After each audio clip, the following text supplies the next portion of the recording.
নমস্কার। রেশন সংক্রান্ত খুবই দুর্দান্ত একটি খুশির খবর উঠে এসেছে প্রত্যেক রেশন কার্ডধারীদের জন্য। মার্চ মাস থেকে রেশন দোকানে বসছে নতুন একটি যন্ত্র, যার ফলে আপনারা রেশনে বেশি রেশন পাবেন। আজকের এই ভিডিওটি শেষ পর্যন্ত দেখলে বুঝতে পারবেন যে কিভাবে আপনারা বেশি রেশন পাবেন এবং কোন কোন কার্ডে বেশি রেশন দেওয়া হবে। অবশ্যই ভিডিওটি আপনারা শেষ পর্যন্ত দেখবেন। তার আগে ভিডিওটিকে লাইক করুন এবং চ্যানেলটিকে সাবস্ক্রাইব করে পাশের বেল আইকনে অল প্রেস করে রাখুন। আপনারা অনস্ক্রিনে দেখতে পাচ্ছেন রেশনের খাবার নিয়ে কারচুপির দিন শেষ। এবার বসছে একটি বিশেষ যন্ত্র। দেশের প্রতিটি মানুষের ন্যূনতম চাহিদা খাবারের যোগান দেওয়ার জন্যই সরকারের তরফ থেকে এই রেশন ব্যবস্থা চালু করা হয়েছে। যেখানে মানুষের ন্যূনতম চাহিদা মেটানোর জন্য এমন ব্যবস্থা, সেই জায়গাতেই বারংবার নজরে এসেছে নানান দুর্নীতির খবর। মানুষের মুখের খাবার কেড়ে অনেকেই হয়েছেন কোটি কোটি টাকার মালিক এবং এই দুর্নীতি কিন্তু করেছে এবং সেই তালিকাতে কিন্তু উঠে এসেছে তাবড় তাবড় দেশের নেতা থেকে শুরু করে মন্ত্রীদের নাম। এছাড়াও বারংবার রেশন ব্যবস্থায় পর্যাপ্ত খাদ্য সামগ্রীর পাওয়ার ক্ষেত্রে বারংবার উপভোক্তারা অভিযোগের আঙুল তুলে রেখেছেন রেশন ডিলারদের দিকে। বারংবার রেশনের খাদ্য সামগ্রী ওজনের কম দেওয়ার অভিযোগ তুলতে দেখা যায় হাজার হাজার উপভোক্তাদের। এবার এই সব সমস্যার সমাধান রেশন দোকানে এবার নতুন করে বসবে একটি নতুন যন্ত্র।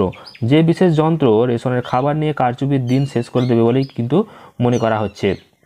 রেশনের খাবার নিয়ে কারচুপি করার দিন শেষ করে দেওয়ার জন্য যে বিশেষ যন্ত্র বসানোর পরিকল্পনা নেওয়া হয়েছে তা হলো ওয়েটিং স্কেল, এবং বিশেষ এই যন্ত্র কিন্তু রেশন দোকানে সক্রিয় করে দেওয়া হবে বলে জানানো যাচ্ছে খুব শীঘ্রই।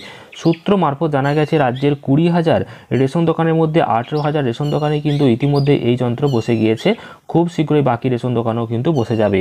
খাদ্য দপ্তরের তরফ থেকে নতুন এই যে মেশিন বসানো হবে, তার মাধ্যমে যাচাই করে নেওয়া হবে একজন উপভোক্তার জন্য কত পরিমাণ রেশন সামগ্রী বরাদ্দ হয়েছে এবং উপভোক্তারা কত পরিমাণ খাদ্য সামগ্রী পাচ্ছেন।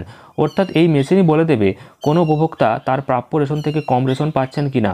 আর এই মেশিন এমনভাবে যাচাই করা শুরু করবে যে রেশনে যদি কারচুপি হয় সেটা কিন্তু খুব তাড়াতাড়ি ধরা পড়ে যাবে।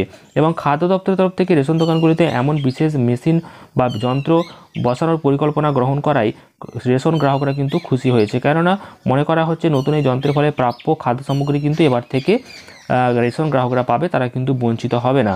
এবং উপভোক্তাদের জন্য সরকার তরফ থেকে যে পরিমাণ খাদ্য সামগ্রী বরাদ্দ করা হয়েছে তারা কিন্তু ঠিক ততটাই পাবে। তো এবার এই নতুন মেশিনটি কিন্তু মার্চ মাসে অনেক জায়গাতে আপনারা দেখতে পাবেন রেশন দোকানে। আর ডবল রেশন বা বেশি রেশন পাওয়ার জন্য যেটা ব্যাপারটা বলেছিলাম সেটা হচ্ছে যে আপনারা যদি রেশনের কারচুপির শিকার হয়ে থাকেন তাহলে কম রেশনের মাল পাচ্ছিলেন, সেটা বুঝতে পারছিলেন না, কিন্তু এবার কিন্তু সেই দিন শেষ। এবার কিন্তু আপনার প্রাপ্য রেশন আপনি পাবেন। যদি এতদিন কম রেশন পেয়ে থাকেন তাহলে তো বেশি রেশন পাচ্ছেন, আর না হলে আপনারা কিন্তু এবার দেখতে পাবেন যে আপনি কতটা ঠিক পাচ্ছেন না। তো এইভাবে কিন্তু নতুন এই মেশিনটি কাজ করবে। সমস্ত রেশন কার্ডধারীদের জন্যই কিন্তু এটি প্রযোজ্য হচ্ছে। রেশন দোকানেই নতুন মেশিনটি বসছে। আপনার কাছে কোন রেশন কার্ড রয়েছে অবশ্যই সেটাকে কমেন্ট করে জানাতে ভুলবেন না। ভিডিওটি ভালো লাগলে অবশ্যই লাইক এবং শেয়ার করবেন। পরবর্তী ভিডিওর আপডেট পেতে চ্যানেলটিকে সাবস্ক্রাইব করে রাখবেন। ধন্যবাদ।